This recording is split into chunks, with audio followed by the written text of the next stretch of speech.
Hey everyone! Today we're diving into an intense game of survival in the Japanese thriller Tag 2015. A mind-bending, action-packed horror film that will leave you questioning reality. Let's jump in. The film begins with two school buses traveling together on the road. The students going on a trip, happy and joking around, hitting each other with pillows. The weather was sunny and calm, while a girl named Mitsuko was writing a poem. Two girls mocked her for writing instead of playing and enjoying her time. They grabbed her notebook, and her pen fell. Mitsuko bent down to pick it up, and suddenly a storm struck the buses, slicing them in half, along with the students' heads. Mitsuko was the only survivor because she was bent over. When she stood up, she saw the bus without a roof, and her friends with half their bodies cut. She was shocked by the sight. Moments later, another storm approached, but Mitsuko sensed it, ducked in time, and survived, avoiding death, while the storm cut power poles. When the bus stopped, she got off and ran down the road. She sees the body of her colleague from the other pole lying on the ground, all of them dissected. She keeps running, screaming, looking back, as the storm approaches again. She sees four girls walking ahead and grabs one, falling to the ground with her. The other three girls die from the storm, and thus, she believes she saved her own life and the girl's life. But it doesn't take long before the girl dies trying to save some boys riding bikes. Mitsuko is alone again, running at full speed, reaching the river, where the bodies of other students float. Mitsuko washes her face with water, changes into cleaner clothes, leaving her blood-stained ones behind.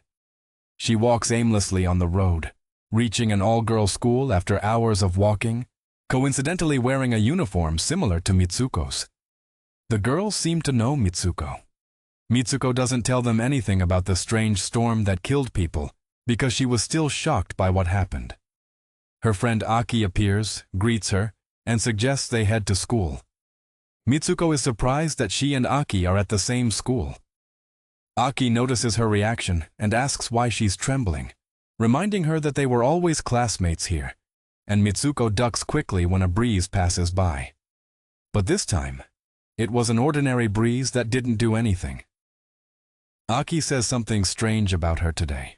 They walk to school, and Mitsuko couldn't understand anything or find an explanation for what happened. As another breeze passes, she goes crazy and starts running, and Aki runs after her to calm her down, saying nothing happened to worry about. Mitsuko calms down a bit, and we see the teachers also know Mitsuko, and treat her as if she is a student here. When Mitsuko and Aki are alone, Mitsuko asks her if she really is a student here. Aki says yes, of course. So Mitsuko thinks what she saw in the morning was a dream or hallucination, and tells Aki about the wind that killed her colleague. While she's talking, she can't catch her breath from the shock, so Aki takes her, opens the window, and shows her that the wind outside is normal and not dangerous. She extends her hands, calming down as she feels truly at ease. They both laugh because what they're doing is strange. Aki tells her maybe she has temporary memory loss, and that's why she doesn't remember this is her school. Later they meet their classmates, laugh, joke together, decide to skip the rest of today's classes, leave the school, and head to the forest. They laugh, play, and Mitsuko becomes happy and joyous, unlike how she was a while ago. She considers what she saw in the morning was just a dream, and she completely forgets about it, not thinking it over. The girls stand by the lake, catching their breath, and Aki tells their classmate about Mitsuko's dream, where the wind killed her classmate. However, one of their friends, Rim, interrupts saying, maybe it actually happened, and Mitsuko could have been in a parallel universe because she read there are many parallel universes. But their friends don't take her seriously, thinking she is joking. Then they find a pillow on the ground, play with it together, and Mitsuko sees two girls standing nearby. She laughs at them, but strangely, they suddenly disappear. After that, Rim tells Mitsuko if she wants to change reality, she has to do something unexpected and unusual. Mitsuko thinks deeply about what she said. Then Mitsuko and Aki decide to head back to school and enter the same class. Mitsuko sees a pillow on the ground, picks it up, and throws it to Aki. Suddenly the school starts shooting at them with a gun, killing all the girls, including Aki. Mitsuko is the only one who survives. The school tells her to pray for the absent girls who missed class and almost kills Mitsuko. But two girls appear, save her, take her, and escape.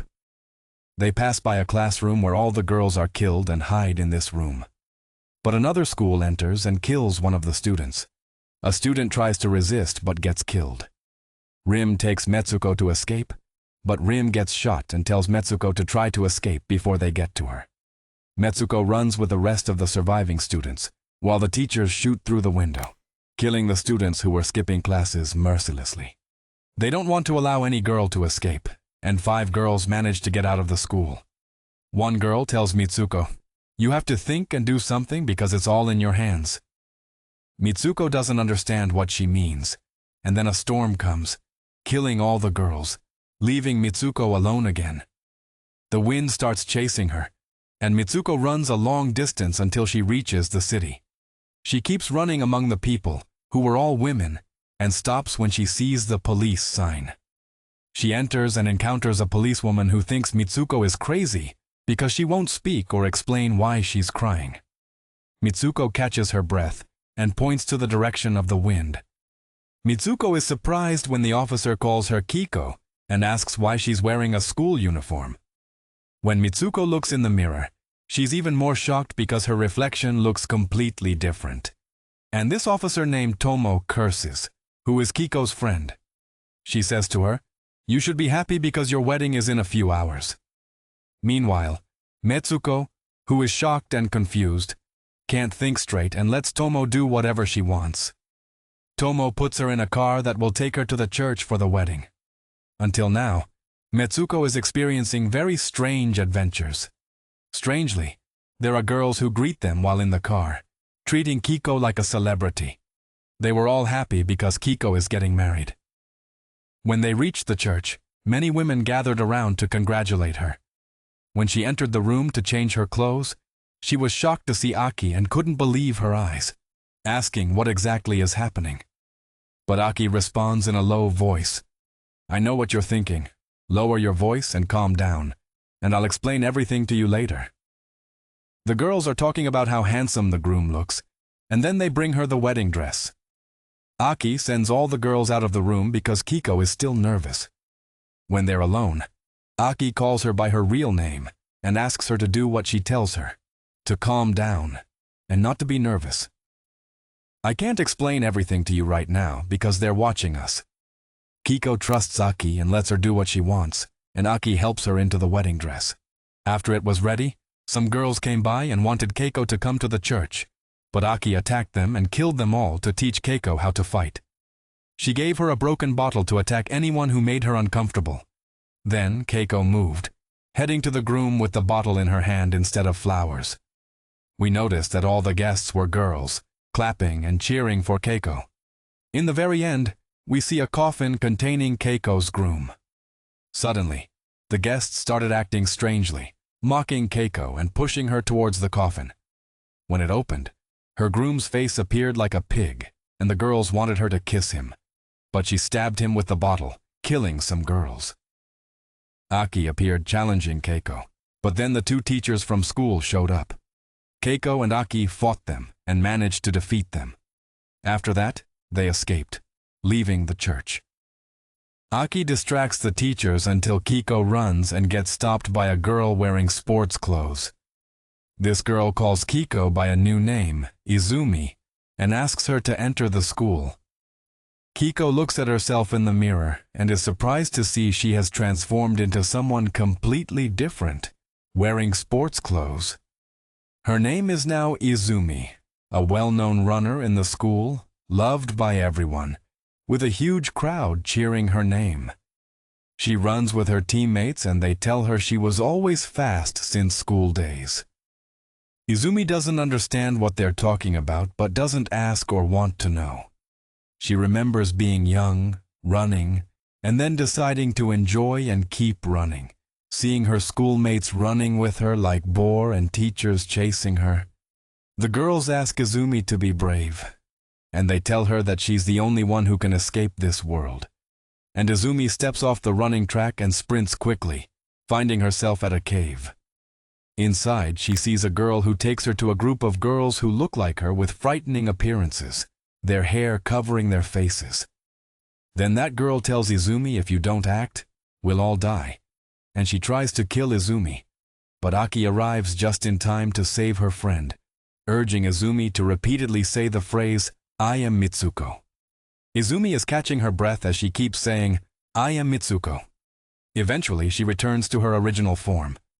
Mitsuko asks her to explain everything, so Aki tells her, we are now in an unreal world full of illusions, and you're the main character here. To escape this world, you need to pull out those 2 wires from my wrist and kill me.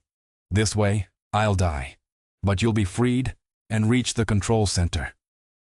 Mitsuko refuses because she doesn't want to harm her friend.